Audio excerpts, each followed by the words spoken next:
Hello everyone, it's Tom the Taxi Driver, and this is a special bonus video since reaching 100,000 subscribers.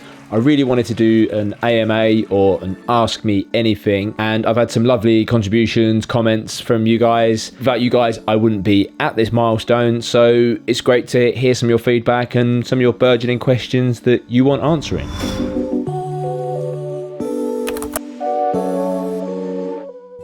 On a typical day when you're working at a taxi, how long does your commute into central London take, and what area do you drive in from, i.e. county area of London? So I come in from North London, and depending on where I get to pick up my first job from, because as soon as I leave home, I will have my apps turned on and I'm just looking for one that will bring me into central London. It could be, within 10 minutes, I'm onto a job. It could be that I drive all the way to Oxford Street, Mayfair, and even then I still might not have a job, and that might be 40 minutes or so later. I'll end up wiggling through like Muswell Hill, Hampstead kind of direction, from Hampstead down into St John's Wood, just wiggling through as many kind of areas as possible, and that kind of dictates my route into town. Do you do many airport jobs? And if so, how many would you say you do in a typical month as a street hail compared with pre-booked ones? I try and avoid pre-booked ones now because the timing just never aligns. It's always someone who lands at like 7 o'clock.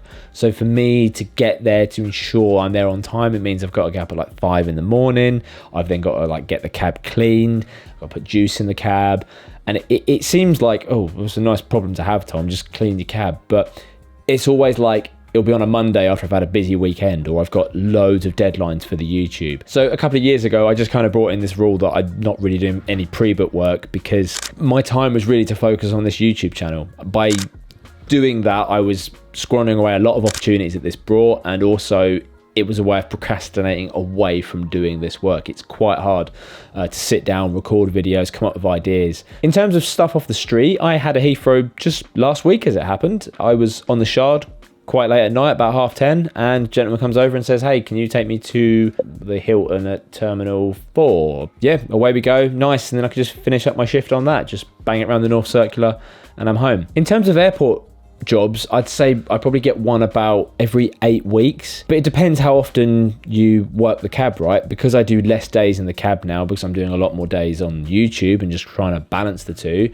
it's a little bit less frequent for me. And surprisingly, they don't really always come from hotels. Most of my airport jobs come directly from a street hail. Usually hotels have their own preferred drivers, so they will give the doorman a bung for the airport job, so it's very rare you actually get an airport job off the hotel. I was once in a cab having come down with violent food poisoning on the tube, where I fainted and was sick. I managed eventually, with help from TfL staff, to leave the station and get a cab home, but sadly was sick in the cab again.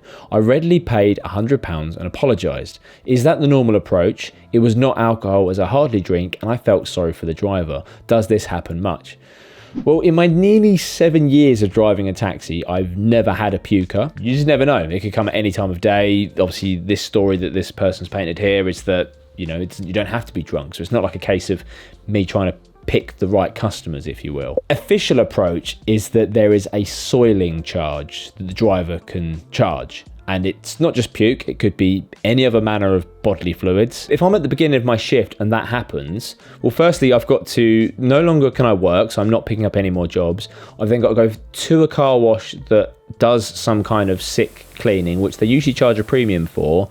And then I've got to drive there, wait for them to do it. And then if I've got upholstered seats, as I have, then they've got to dry, so that's not going to happen. So I'm pretty much out of work. So you could argue the £60 doesn't really cover it because it's just ruined my shift. I can't then go do a full shift. Just sadly, it's just life really, isn't it? I'm sure the driver could probably tell that, you're not drunk, and you probably apologise, like you say. Thing I fear most in those situations is that if you do have a drunk person, is getting the extra £60 out of them. It's all well and good having a soiling charge like that, but if they're drunk and they're just being a bit outrageous and rude, how are you going to get that from them? So it sounds like you did everything you could in that situation. I think the driver would be more than happy with the result of that. Ursu85 from YouTube. Which route do I enjoy driving the most? Pickup and endpoint. I'm quite basic bitch in this, in that I like King's Cross to Paddington, or Paddington to King's Cross. I haven't got to think about it. There's no way that the passenger could ever complain about the route choice. If it's clear, you just fly down the bus lane. It's a simple job, really. VWall 007ST. Proud of you, Tom. Question: have you ever got a subscriber enter your cab? If so, how was it? What was the experience? Yeah, it's happened a couple of times. Probably the most unlikeliest of scenarios was when I picked up someone from Heathrow Airport, and it's actually in one of my shift videos. You're the guy from YouTube. And then we got talking, and it's always nice when that happens because we have something kind of all right to talk about, and then I get to talk about their interests and stuff because I don't really like talking about it too much. It's like this separate space away from YouTube, so I don't really tell passengers about it. There might be someone in another taxi that recognizes me driving my taxi. Yeah, I've had it a few times, and it's just nice because we come off on common ground, and it's great for them, and they feel like they've had a real experience. Which is strange, I guess. Agman P. Question: would you ever consider not driving a black cab if your YouTube channel took off enough to be able to support you without needing to drive for work? Well, this has kind of happened already, really. So I earn ad revenue, I have sponsorships, and to be fair, I spend a lot of time now editing, crafting YouTube videos, so much so it does take away from my time in the taxi. I don't think I would ever go full-time YouTube. Whenever I've got like a big deadline looming, if I've got to get videos out for sponsors and stuff, I really like putting off the work. Like, it'd be nice to have like a backlog of content that keeps me floating to September, October. But the reality is that I'm always working on something. So much so that when I've got like a bit of a deadline approaching, I just can't face doing any YouTube work. I'll go out in the taxi, and I really enjoy driving in the taxi. That's the thing. Like, I wouldn't want that to go away. So as cool as a flex it would be to say I want to be a full-time YouTuber, I sort of don't want to because I don't fully enjoy doing that full time. I like being able to switch between the two. When I'm at home doing YouTube scripting and stuff, thinking, God, I just like to be out just driving kind of mindlessly, aimlessly around. The split of like YouTube, like obviously when I first started out, I'm full-time taxi driver, trying to cram as much YouTube in and around my days of working. It kind of sits like about 3 days a week taxi, 3 days of the week doing YouTube. My housemate and friend kind of said to me, he said, Tom, you do realize you work quite a lot? And I'm like, what do you mean? He's like, well, you work like 15, 16 hour days. It's like, yeah, you get up at like 9, go to the gym maybe, and then you work from then till about 2. Then you go out in the taxi, and then you come home and then go to bed at midnight and repeat it all over again. Kind of quite illuminating to sort of how much work goes into it, really. So it's maybe not as easy as it looks from the outside. Glowworm17 says, congrats. For the AMA, has driving a taxi influenced where you choose to live, even amongst the outer suburbs? Being a London cabbie is kind of cool because I've either got to live in London or in an outer suburb of London. Now that I'm doing more on YouTube, my location isn't as like optimum because I haven't got to commute in every single day. So I could maybe suck up a longer commute as an example. So it does give me a bit more of an opportunity in terms of housing. I've always kind of been like North London, North Circular, originally Essex, lived out near Watford for a little bit, and then lived out in High Wycombe. Watford direction was a compromise with my girlfriend at the time, so to ensure that she could get to work and I could get to work. High Wycombe, she moved roles nearer to there. And it wasn't actually that bad to get to London. I quite enjoyed High Wycombe. Like, if you just end up on the M40, just keep going straight, you eventually hit Euston and King's Cross. Nothing's as direct as that. So I did quite enjoy that. Going forward though, yeah, I'm sort of dictated by it. There's a cool trade-off where it might be more expensive to live in London, but because you're not having to spend time and money doing that extra commute, and arguably you can work longer hours being in London, you can then bank the extra money that you would earn towards your rent or mortgage. Anyway, it does influence it a bit because I've obviously got to get into London is the primary factor. Endless River. Do you see yourself still doing taxi tours in a year's time? My fiance and I really want to get a taxi tour from you. If so, how long should we book in advance? Love your content and you deserve more than 100k to a million we go. Thank you. I don't really enjoy tours that much. Largely, I get this kind of weird performative anxiety. Obviously, I'm putting on a show, right? I'm having to do all these facts and information, but I'm forever thinking in the back of my mind of like, is this valuable? Is this like good enough? Am I doing the right thing here? Are the people happy? Like, I have too much of a people-pleasing nature. It just kind of gets to me a bit too much. So I don't really like the pressure of that too much. It just scares me. Like, if I'm away for the weekend and I come back and I see I've got a week full of tours, yeah, that's just, I like the freedom of just being able to come and go when I want. I don't earn as much, but that's a cool thing. George Dottie Williams 2085. For the AMA, do you like cricket? Greetings from Mexico City. Greetings, George. No, I've never really got into cricket. I mean, I'd like to maybe go to a cricket game one day and just understand the nuances of it. You know, as I'm sort of probably demonstrating some of these YouTube videos, just having a bit of an intrigue and insight into just about anything. You know, you can get passionate about anything, and understanding what makes something, you know, what are the rules, elements that why someone would want to enjoy this. So maybe for the future, just not right now. Xbox Blakey Jr. 8280.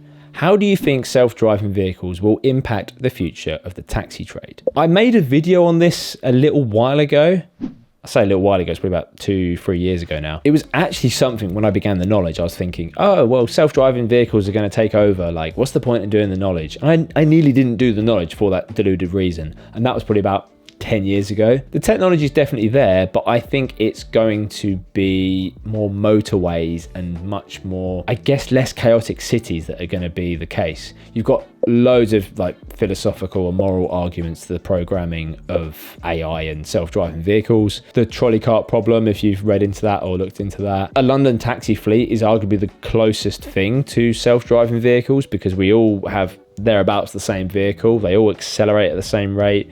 We're all professional drivers, so when we see the light turn green, we all accelerate off at the same rate. We know what kind of turns and directions drivers are taking. Probably the most efficient moving transport in London currently. But it will come, but I don't think it's going to be a massive problem until, well, I don't know, because you have Moore's law of the rate of progression, right? So you know, who's to say 5 years, 10 years that it might be more of a problem thing? I don't think it's going to be that much of a problem. I think we're still going to have operators of vehicles for quite a long time. Bobby Lamb Vlogs 7641. How many times do you get the tube in a day? Not that often. Probably like once a week, I guess. Like if I go into town, maybe meeting my parents or something like that, then I'll get the tube in then. But yeah, sometimes I like to drive in. Sometimes if I drive in, it's too linked to work, and it's nice to have a real day off where I'm using the tube. So yeah, not a daily thing, more of a weekly thing. Vince Geo, can you do a video of what it's like to work at Heathrow or City Airport for a week, as starting at Heathrow or City Airport? I did have the idea for this because there are some drivers who exclusively only work Heathrow Airport. I don't know about City Airport. I think a lot of drivers might start there, but then they will be pulled into town. Maybe some of the yellow badge drivers that are sectored out that way for XL and stuff, they'll probably make a habit of kind of working those ranks quite frequently. But Heathrow definitely has more of a lifestyle associated with it. So some people will rank, and they'll only work exclusively at Heathrow. They'll sleep in their cabs overnight. They might do 3 really long days, and then they'll have 4 days off. I still haven't got my head around the Heathrow system. I know it just takes like doing one of these trial by fire kind of things, but it still scares the hell out of me every time I go there, really. It's fun, but I don't know if I can do it for a full week. I enjoy working in town too much, if I'm completely honest. Reese Miller 104. Well done, truly deserved, Tom. Your content is great. Be lucky. Thanks, mate. Question: what advice would you give to someone who wants to start a YouTube channel? Just get started. It can be really overwhelming to think about, what do I do it about? Maybe how do I edit better? How do I do this? Which camera do I need, etc. I've had different backdrops over the years, right? And whenever I've moved house, I'm like, oh god, everyone's used to this backdrop. What happens if the backdrop change? No one really cares. I've got a giant light in front of me here. I've got quite a basic Sony ZV-1 camera and the same microphone. I've had that camera for about 4 years. I've had this microphone for about 4 years as well. It doesn't really matter. What matters is you're just making the content. Don't listen to the comments too much, but do listen to them. So if someone says, oh, I'd like to see this, have a think about it. Think about, is it genuinely worth it? Don't get succumbed entirely to audience capture, because you still want to create stuff that's authentic to you. I had no idea if the direction this channel would take. It was initially just me doing ramblings in the cab talking about the taxi trade. Just get started is my biggest tip. Erzcog Trolle. I think I have a decent question. Other than just don't bother after Brexit, do you have any advice for an EU citizen who finds himself dreaming every single day about immigrating to the UK to do the knowledge and become a taxi driver? You're actually the one who planted that seed in my head. Love your videos. Thanks. I don't know about the nuances of, like, you know, the nationality and, you know, getting citizenship and all that sort of stuff. I don't know how it is in a sort of post-Brexit world, but some of the people who get through the knowledge really quick are actually people that don't have London as like a pre-existing bias. Okay, I took nearly 3 years to do the knowledge, but I had very little knowledge of London before doing the knowledge. Some of the people who aren't even born in this country, who don't even speak English as a first language, absolutely excel through the knowledge because like it's such a different abstract concept. You won't be at a disadvantage in terms of learning. No one is at an advantage or disadvantage in the knowledge because at the end of the day you still have to demonstrate it in front of an examiner. I would just think about, is it really what you want to do in terms of work? Do you really want to be sort of driving around London? Does it suit the kind of lifestyle that you want? You know, the fact you've got to be self-employed, that you are then limited to the UK, specifically London. So just think about that and use that to inform whether you would want to do this or not. Ace Mountain. Lots of love all the way from Denmark. Lots of love back. Denmark's a lovely country. Been there a few times. Your videos make me miss London a bit less. I have never in your videos seen you go to the East End. Why is that? And what about football? Do you ever work the stadiums before and after games? You do end up going to the same kind of locations quite a lot. There's definitely like a customer base, like particularly around like Chelsea, Kensington, West End and stuff. Obviously, you could argue that's where the money's kind of always been, whereas the East End used to be quite a working class kind of area. I now know that obviously anywhere in London is quite expensive to live. There's affluent, hip, trending parts all over London, but the overwhelming majority are going to be out west. It seems like you always drop at the same kind of cul-de-sac. It's like Pareto principle where like 80% of people live on 20% of the streets, if that makes sense. So there'll be certain parts of Battersea that I've never been, but there's certain parts of Battersea where I go to a lot. In terms of football, the way it works as a taxi driver is that I just want to get to my next job and wherever the next job comes from. It's a weird kind of delusion. Like if I end up in, say, Hampstead, I don't know, 10:30 at night, I'm always thinking like, oh, I've got to get back to the West End. I've got to go to the West End. When it might be quicker for me to drive to Alexandra Palace. The bias always is like, let's just get back to the centre zone because you always know there's going to be work there. But if I'm near a football stadium, I know if some sort of event like that's kicking out, then I'll go there. But if I'm already in central London, it doesn't make sense to drive like 20, 30 minutes out. Sometimes a lot more, like if you're going up to Tottenham and stuff, it can take a very long time on match days. And then you still got the risk of like, where's the job going to go? What's it going to be? Is it just going to be a short job around the corner? Unless I'm in the area specifically, it's just not worth driving out to there. It doesn't make business sense, unfortunately. Finally, Tom Dunnett. Now the real question is, are you going to do a 100k special weekend away camping in the cab? Would be cool to see what you could do with it. Well, I have done that. I think since I've owned the cab, I've been camping it many times. I've slept in the cab. I've taken a tent with me and put outside the cab. It's a great workhorse of a vehicle. There's plenty of times where I'm like, oh, it'd be nice to have like a nice, fun weekend car. And then I think about what I do on the weekends and I'm like, oh, well, I usually put my bike in my taxi. Oh, okay, so if I get a car, I've got to take my bike apart. And it's a lot of faff. A work vehicle that's paid for itself that I then get to use as a personal vehicle. I don't need another vehicle because I'm just too resourceful. I don't really value having a separate car that much. But yeah, I've moved house in it. I've been camping in it. It's a great all-round vehicle. Do you buy a new map to draw on each time? No. The maps are like dry wipe. So they're like a laminated material. So you just wipe them off. I get this comment a lot, actually. It's, yeah, you can see in some of the videos as well, like the amount of like just ink that kind of builds up on them over the years. But no, they're a laminated map. And last one from Hyperspace. What about when people have stuff to move? I've used Uber to move house before and I'm pretty sure I pissed them off big time. Yeah, it kind of is annoying when people use like black cabs as a moving service. Obviously, you can leave the meter on like during, because a lot of time it's like, oh, we just need to take these boxes here. And then once we've done that, we're going to go back to central London or whatever. I don't mind sometimes because it's like, well, I get to get out, stretch my legs, help people out. It's nice. And you get to chat with the person and stuff.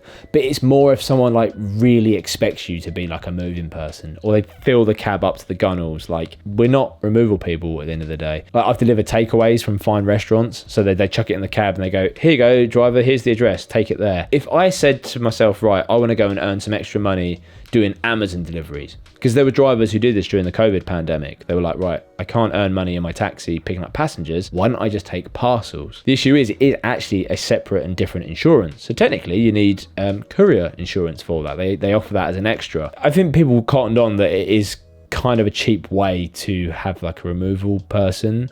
Obviously, you don't need as big a van because you've got less stuff. but I think it's a bit cheeky when they like absolutely ram the cab full of stuff. Thank you very much for that. If you've enjoyed that, then I'd highly recommend checking out my 100k video where I share what it's like to get to this level, how I got there, and importantly, what I'm going to be doing next on the channel. I will leave that on screen for you there.